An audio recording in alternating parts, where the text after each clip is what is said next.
Halo semua, selamat datang kembali di channel kami, Kisah Silam, tempat kami mengulas kisah-kisah paling menarik dari sejarah.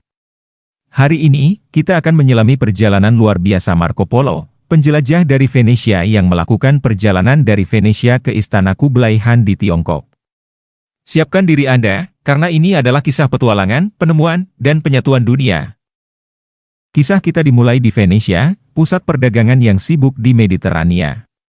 Lahir pada tahun 1254, Marco Polo tumbuh dalam keluarga pedagang yang berdagang di seluruh Eropa dan Asia.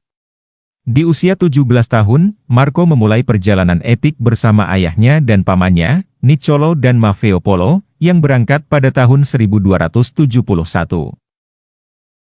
Bayangkan Venesia di abad ke-13, sebuah kota dengan kanal, gondola, dan pasar yang megah. Keluarga Polo berlayar dari pelabuhan yang semarak ini, membawa barang berharga dan harapan tinggi untuk peluang baru. Rute mereka membawa mereka melewati Timur Tengah, melintasi gurun yang berbahaya dan menghadapi iklim yang keras. Mereka melewati Armenia, Persia, sekarang Iran, dan mencapai kota Baghdad yang sibuk. Sepanjang perjalanan, mereka bertemu dengan berbagai budaya, bahasa, dan adat istiadat, masing-masing menambah rasa kagum dan keingintahuan Marco yang semakin besar.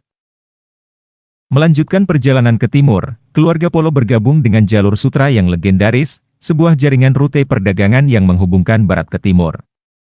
Jalan raya kuno ini bukan hanya jalur untuk barang-barang, tetapi juga koridor ide, teknologi, dan cerita. Marco Polo akan menambahkan babnya sendiri ke dalam kisah kaya ini.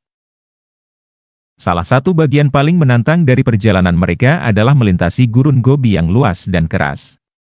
Bayangkan berminggu-minggu di tengah hamparan pasir tanpa ujung, panas yang menyengat di siang hari, dan dingin yang menusuk di malam hari. Meskipun mengalami kesulitan ini, pengamatan rinci Marco nantinya akan memberikan Eropa salah satu deskripsi paling komprehensif tentang Asia Tengah. Setelah bertahun-tahun perjalanan yang sulit, keluarga Polo akhirnya mencapai Istana Kublai Khan di Chengdu, juga dikenal sebagai Sanadu. Kublai Khan, cucu dari Genghis Khan, adalah penguasa kekaisaran Mongol yang membentang dari Eropa Timur hingga Samudra Pasifik. Kublai Khan menyambut keluarga Polo dengan hangat dan sangat tertarik pada kecerdasan dan rasa ingin tahu Marco. Marco segera menjadi favorit Khan, yang menugaskannya dalam berbagai peran administratif dan mengirimnya dalam misi di seluruh kekaisaran. Perjalanan Marco di Tiongkok membawanya ke tempat-tempat yang jarang dilihat oleh orang Eropa, termasuk kota megah Hangzhou, yang ia gambarkan sebagai, tanpa ragu yang terindah dan paling mulia di dunia.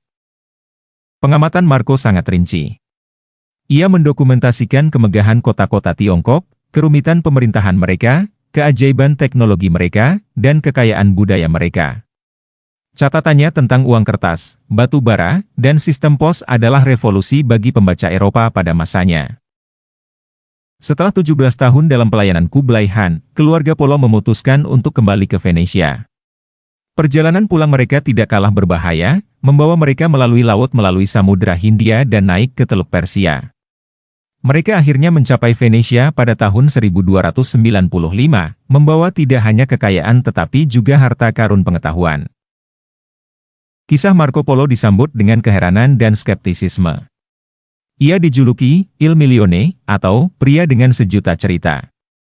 Bukunya, Perjalanan Marco Polo, menjadi bestseller abad pertengahan, membangkitkan imajinasi para penjelajah, pedagang, dan cendekiawan. Itu membuka jalan bagi eksplorasi di masa depan, termasuk pelayaran Christopher Columbus. Perjalanan Marco Polo lebih dari sekadar ekspedisi fisik, itu adalah jembatan antara dunia.